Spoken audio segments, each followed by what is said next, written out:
So it's always a pleasure to visit the yeshiva, and it is more often that I come to the yeshiva to give divrei chizuk than to give a yeshivish yeshia in the Masechta that you're learning, but it's just as important, and nobody could say what is more important, Simchas HaTorah or Amor HaMusar. Both are important, and they're two sides of the very same coin, which is Dveikis in Torahs Hashem. So I understand you're learning the beginning of Bava Basa and the sugya of Hezk Riyah. So there's a machlokes in the Gemara whether Hezk Riyah is defined as Hezk and whether neighbors that share a porch or share a chutzah could impose one on the other. I want a wall between the two of us. You should not be able to look at my private domain. And that is the machlokes for the Hezk Riyah Shmei Hezk, and the halacha is Hezk Riyah Shmei Hezk. And even though these neighbors lived for a year or two, an extended period of time without a partition dividing the two of them, there is no chazaka, ein chazaka behezek riyah, and each neighbor could impose on the other, I want more privacy, and therefore we need to build a partition between our properties, and both parties need to participate 50% of the expense. The Rosh, the beginning of the Masechta, Perek Aleph, Siman Beis, the Rosh says, even though ein chazaka behezek riyah, yesh mechila behezek riyah, and if one party was moichel and he said, I am moichel, you know, I speak a decent English, I think, but my halachic terminology in English is not very sophisticated. How would one define mechila? Forgive is more, hurt my feelings. Waive? You waive your rights. Okay, so if a party, that's a waiver, yeah? Is the mechila. So if one party, thank you, you're going to be my, so if one party waived his rights explicitly, then he cannot come back and say, no, I regret, and I want you to participate in building a wall between the two of us. And the Achronim struggle, how would that work, waiving one's rights? So let me explain what the dilemma is, because Reb Shemesh Kopp and Reb Elchanan Wasserman and the Chazon Ish all deal with this question, but I think they do not clearly define what is the problem. Why would mechila not be valid? Why is it not reasonable that one could waive his rights to demand Hezk Riyah? So all other monetary obligations, whether it's dinei malva v'loiva, mazik v'nizik, moicher v'koina, all other monetary obligations are born and bred out of a certain event. I damaged your property and I need to compensate you. I took a loan and I need to pay that loan.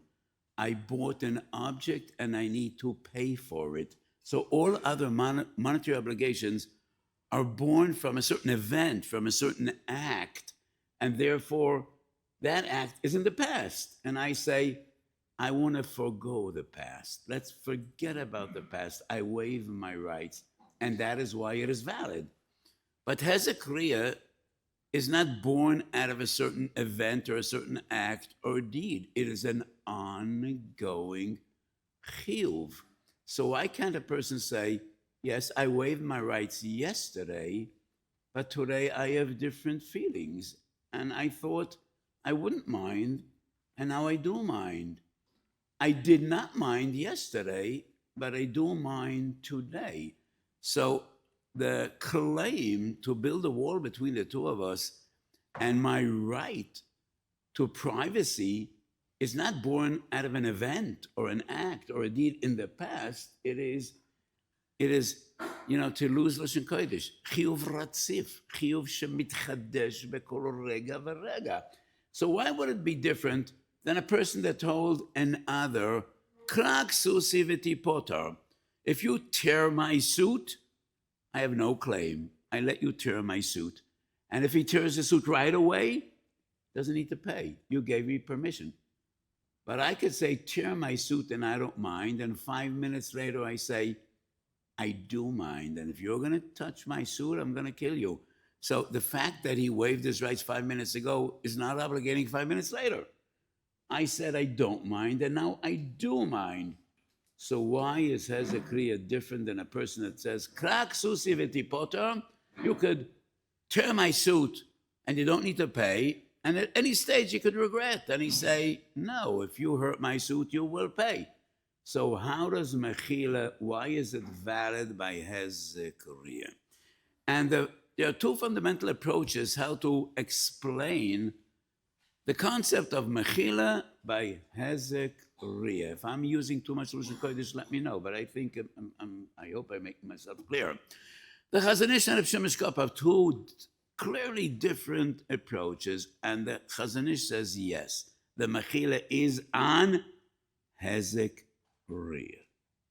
It is not on building the wall. I am moichel my right to privacy. Why would it be different than tear my garment and you don't need to pay? How does the Chazon Ish solve the problem of this is a chiyuv hamischadesh? It is not, doesn't depend on a certain event that is in the past. It is a chiyuv that is bred in the present, every new moment. So the Chazon Ish says, when I let you look into my domain, it is as if I gave you something tangible. Natati lecha zchut shimush. I gave you a right, a monetary right to do something in your property which you did not have before. So until my Mechila, you are limited in the way you use your domain. And you had no right to stand in your property and look into my yard. And when I say I don't mind, it is as if I gave you something and I cannot take that back.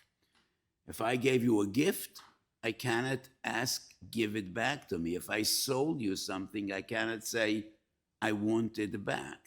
So when I was Moichel Hezek, it is as if I gave you something. I gave you the right to have unlimited usage of your domain. The problem with this Chazon Ish is, how could a person give another something that was never his? How could a person give another something that was always the possession of that other? And it is very unreasonable to say that the fact that a person cannot look into his neighbor's yard is a monetary restriction on his ownership. And if I gave your permission to look into my private domain, it is as if I gave you something physical or tangible. That doesn't really make a lot of sense. So the Chazon Ish had a different source. The one I quoted is Siman Aleph Ostes. Yud Aleph Osbeis, the Chazon Ish goes a step further. When I am Moichel Hezek, I gave you a right as if in my property. It's not that I gave you an additional usage in your property, which that is not reasonable. It is as if I gave you a right in my property. And kinyonim, as a general idea, in the concept of purchase, of acquisition, some kinyonim are total and some kinyonim are very limited. I wrote a big essay, and the caption is Kinyan Lachatzoin. And I went through about 10 different concepts. I'm just going to reel them off, even though some of you might not be familiar with these concepts. Kinyan Peres ki Kinyan Aguf. Schiras v'shayla. Machlokes Gemara. Schiras kanya, shayla kanya, or lo kanya. Steer between two sugyas. One in Avodah Zorah daf Yudalad, and the other in Bava Metzia daf Nun Vav. Shiabud. The Ritva called Shiabud in Kiddush Daf Yud Gimel. Chotzi Kinyan. Mashkon. Malchoiv koina mashkin. So, Talmidim, you're going to ask your Rebbeim later after the Shir, what am I talking about? But there's a concept of kinyan lechatzoin. So the Chazon Ish in Siman Yud Aleph says, when I let you look into my domain as if you have a kinyan in my property, unlike what he says in Siman Aleph, I gave you additional use in your property. No, that doesn't make sense. How could I give you something that isn't mine? I let you use my property, and I cannot take that right back. And to me, this is also very unreasonable, because when I let you into my yard, it is not you using my yard. It is just having unrestricted, limitless use in your yard.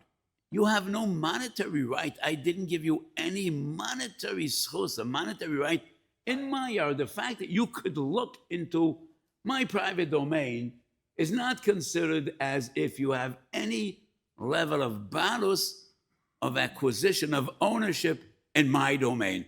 And that is why the Chazon Ish, I'm a huge admirer of the Chazon Ish, but admiration doesn't mean that you always need to understand or accept what others say. So this Chazon Ish to me seems very, very unreasonable.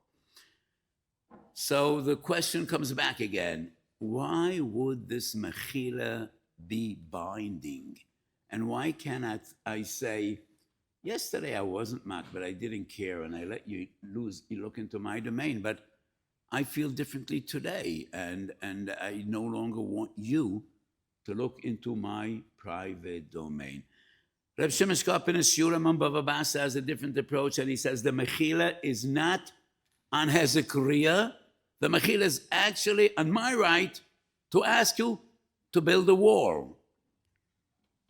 So, but my right to ask you to build a wall is not a result of an event or an act. It is a result of my right to privacy. So why would that mechila be binding, and why can't I feel differently? Rabbi Chana Wasserman and Kovetz Shurim, and that is approach number 3. Rabbi Shimon, it's hard for me to quote something I don't really fully understand. So Rabbi Shimon says that the right to build a wall is not about now, it is about tomorrow. And therefore, if I forgave and I waived my right, I cannot take that back. When I say you could tear my garment and you don't need to pay, it is about now. But when I say you don't need to build this wall between us, that is binding for tomorrow. I don't really understand what the difference is. Rabbi Chana comes along, and Rabbi Chana quotes a concept that we find in Masechet Nedorim, and I think the only place we find that is Masechet Nedorim, Hareini Keilu Hitkabalti. And that is when we stipulate, person gives Kiddushin to his wife, Al menas shetitne li musayim zuz. So Masechet Kiddushin and Masechet Gittin, we have some strange stipulations. Person gives a get, al menat sheyerdu gishomim. Are you out of your mind? Well, why would it make a difference to you whether it's going to rain or not? If you want your wife or you don't want her. Al menat sheyerdu gishomim. So Chazal just deal about the halachas of stipulations, even though some of the stipulations are just b'derech moshel. Al menat sheyirtza abba, al menat shetitni li musayim zuz. And then he says, you don't need to give me that money.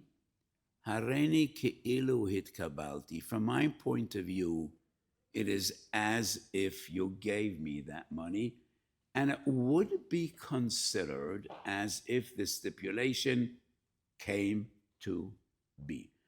So Baruch Hana says, when one neighbor tells the other, I waive my right, you don't need to participate in building the wall, it is as if he already participated. It is as if he already paid that money. And I cannot ask you to pay twice. So mechila, argues Rabbi Chanan, mechila is also defined not only you don't need to give, but it also would be considered as if you have given this money. So if I already gave, and when you said, Hareini Moichel, it is as if I paid. I don't need to pay twice. The reason I disagree with Rebbe Chanan is because I wrote at great length. Mechila is never considered as if one gives. Halacha is sensible. Halacha is natural. And when a person owes another $1,000, and the person that has the right to collect that money says, I'm moichel.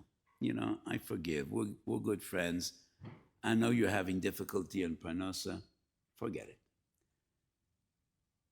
It is saying, please, I don't need it. It is not as if you gave, because I have no benefit out of the money I never received. The only source in which there is a concept ke'ilu et kabalti is only bedinei tanai. It is only we're dealing with stipulations. So when a person made a condition, I sell you an object, I give you kiddushin, I give you a get, on the condition that you pay me 500 shekel, and then he says you don't need to pay, but that kiddushin wouldn't be chal. The kinyan wouldn't be chal because there was a clear stipulation you need to give. And in that case, if I say, no, I don't need your money, but that condition wasn't fulfilled. So in Dinei Tanai, and only in Dinei Tanai, there is a concept of Ke'ilu Hitkabalti. And he needs to say Ke'ilu Hitkabalti. If he says Ani Moichel, that wouldn't work. But in Dinei Tanai, in the halachas of stipulation, a person could say, between me and you, I see it as if you gave me that money. But that is not a din in mechila. That goes beyond the mechila. And we only find this din in the halachas of tanai, of stipulations. Mechila is never areinu keilus kabalti. Mechila means you don't need to give. Mechila is never defined as you have given. So how would I explain the Rosh that mechila is valid in Hezk Riyah? So the way I see it is, first of all, understanding the first two prokim in Mesechet Bava Basra. Ma bein ze leze. You're learning Perek Aleph, right? Is there a Seder B'kiyas in another part of the Mesechta? No. Will you get to Perek Beis at some stage? Anyway, Perek Aleph is Dinei Shchenim, Perek Beis is Nizkei Shchenim. And these are two different concepts. Close, maybe two sides of the same coin, two sides of the same wall, same partition, dividing them both. There is Dinei Shchenim, which are obligations between neighbors. Mutual obligations between neighbors. And then there are din nizkei shchenim. Each neighbor is expected to respect, not to hurt the other, not to cause harm or damage to the other. Lo yachper is all about nizkei shchenim from beginning to end. I cannot plant a big tree, even on my domain, when I know the roots are going to go into my neighbor's and it's going to destroy his bormayim. And I can't make a swimming pool on the edge of my domain when I know the insulation is not proper because 2,000 years ago there was no proper insulation, and the water of my pool will be drained into his yard. Those are nizkei shchenim. And I can't put a machine that makes terrible noise, a 500 horsepower motor of an air conditioning system next to my neighbor's window. That is Perek Beis. That is Lo Yachba, which is Nizkei Shchenim. Perek Aleph is about Yachasei Shchenim. Perek Aleph is who needs to build the entrance, the gateway to our shared property. Who needs to pay for cleaning the stairwell? So Perek Aleph is about Yachasei Shchenim, Dinei Shchenim, and Perek Beis is about Nizkei Shchenim. Hezk Riyah is in Perek Aleph, and that means something. So is Hezk Riyah a din in Nizkei Shchenim, or is it a din in Yachasei Shchenim, the relationship between neighbors and the mutual obligations between neighbors? On one hand, we're talking about Hezk, and the terminology Chazal use is Hezk Riyah. But Hezk Riyah is unlike all the other dinam of Nizkei Shchenim. All the other dinam of Nizkei Shchenim is monetary damage, whether it's my water going into his yard or the roots of his tree going into my yard, or I have beehives and his property will be infested with 1,000,000 bees, and those are Nizkei Shchenim. Hezk Riyah, different interpretations of the Rishonim. What exactly is Hezk Riyah? Some say, I cannot make full use of my yard. I want a swimming pool in my yard, but because of tznius, I'm limiting your use. You don't want to look into my swimming pool, and I don't want you to look into my swimming pool. Others say Hezk Riyah is about ayin hara. Nobody really knows what ayin hara is, but Chazal teach us, everybody knows. Ayin hara is a bad eye. I have a family relative in America, and, very assimilated family. Every other word he says is kainora, kainora, kainora. He doesn't know exactly what it means, but whenever he says kainora, he heard it from his aunt. His aunt used to say kainora, which kain ayin hara, no ayin hara. And every time he says something about himself, he knocks on wood. You knock on wood, and that chases away the ayin hara. So Hezk Riyah is different than all the other dinam of Nizkei Shchenim. It is something more spiritual. It's something more. It's not tangible damage which counts in dollars and cents. It's not damaging in others' property. So, in my understanding, Hezk Riyah is tchilasoi dinei nezek v'soifei dinei shchenim. Hezk Riyah is a monetary concept. We need to build a wall between our properties. Why do we need to build that wall? Because of Hezk Riyah. But what it boils down to in halacha is like, who needs to build the entrance to our shared properties? Who needs to insulate the roof? All the neighbors, and not only the top floor. Those are dinei shchenim. Hezk Riyah, tchilosoi dinei nezikin, soifoi dinei shchenim. Kuf nun zayin siv gimel, we find the halacha. Two neighbors,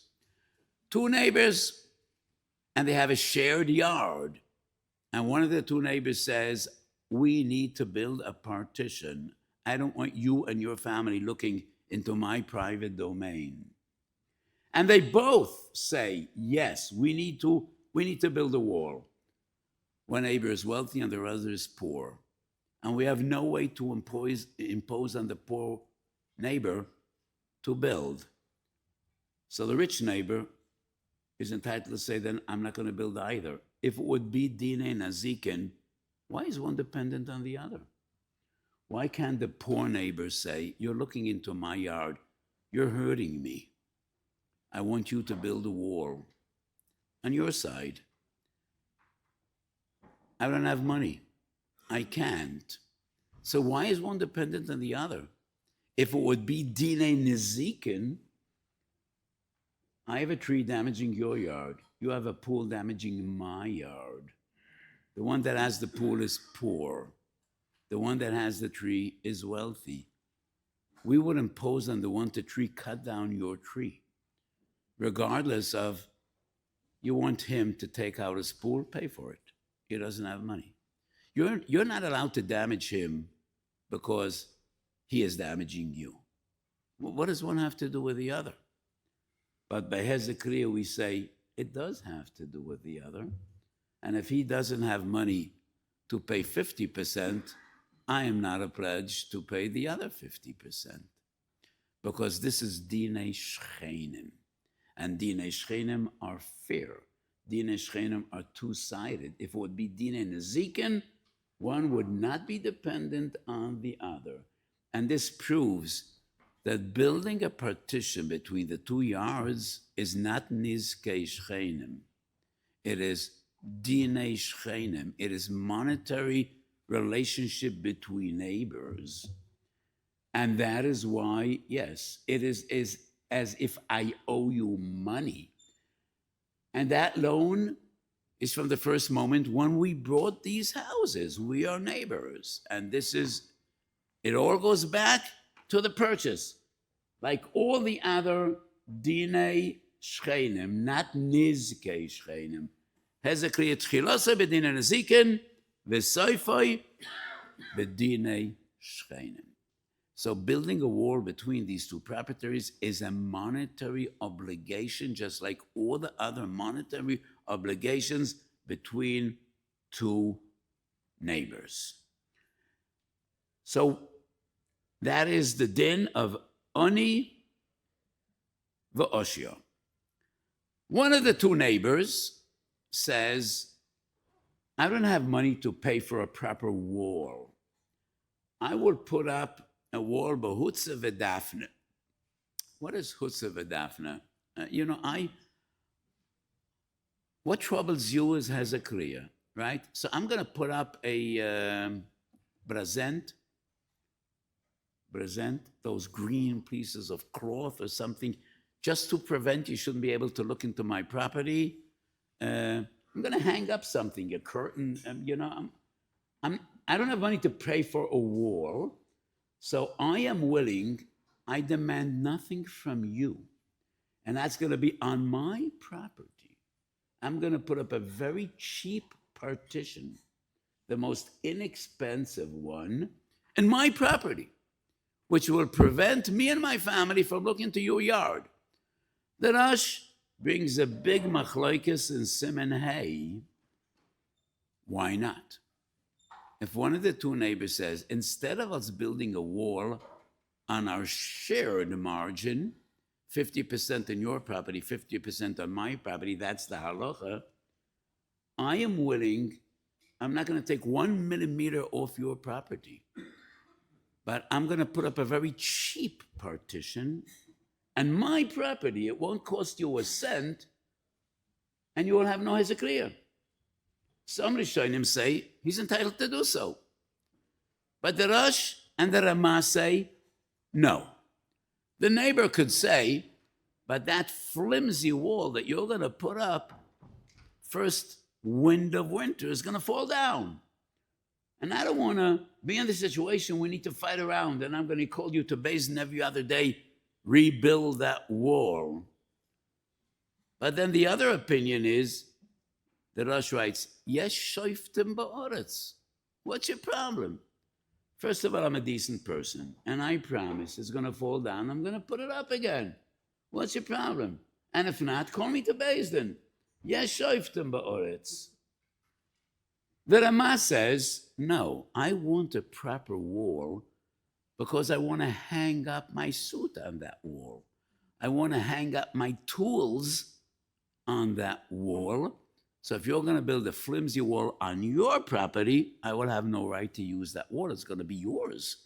And therefore, I demand that both of us participate, 50% on my property, 50% in yours, because I want to use that wall. If it's all about Dinei Nezikin, what kind of an argument is that? You want to use a wall? Build whatever you want on your property, but how could you impose on me an additional expense if I solve your problem of Hezk? I'm going to put up a flimsy curtain and nobody will be able to look into your yard. how do we understand this argument? I want a proper wall because I want to use that wall, and therefore I'm going to pay 50% of my property, and I impose on you, pay 50% of a proper wall. It's going to cost you $1,000, even though his neighbor says, I'm going to put something up for $20, and I request nothing from you. Leave me alone. I'm going to put up a flimsy wall that's going to cost me $20, and it's going to prevent Hezk. The neighbor says, no, I want a proper wall. You're going to pay $1,000. I'm going to pay $1,000. And he has the right. This proves once again, it is Dinei Shcheinim. So it is born out of Dinei Nezikin. If Hezk ain't no Hezk, then you have no right. You have no right. I could look into your domain. You could look into my domain. Hezk Lav Shmei Hezk. Hezk Shmei Hezk. It morphs. It transforms into Dinei Momenis, into Dinei Shcheinim. So Chazal say, the reasoning that we need to put up the wall is Hezk. But the din is Dinei Shcheinim. Monetary relationship between neighbors, and Chazal say a wall is a wall. And after that wall is built, I have a right to use my side of the wall, and you have a right to use your side of the wall. And fundamentally, the origin of my argument is the fundamental understanding ma bein Perek Aleph lePerek Beis shel Mesechet Bava Basra. Perek Beis is Nizkei Shcheinim, Perek Aleph is Dinei Shcheinim, and it is not coincidence that Hezek is in Perek Aleph and not in Perek Beis, because Hezek is unlike all the other dinim of Nizkei Shcheinim. It's not tangible. It's not monetary damage. It's not destroying something that is yours. And that is why Mechila is valid, just like Mechila is valid by any other monetary obligation. So go over the sugya. I brought a Minchas Osham Bava Basra as a gift to the yeshiva. Maybe you have the sefer already. And this discussion is more extensive and more elaborate in the sefer than what I shared with you today. Yashikoyach.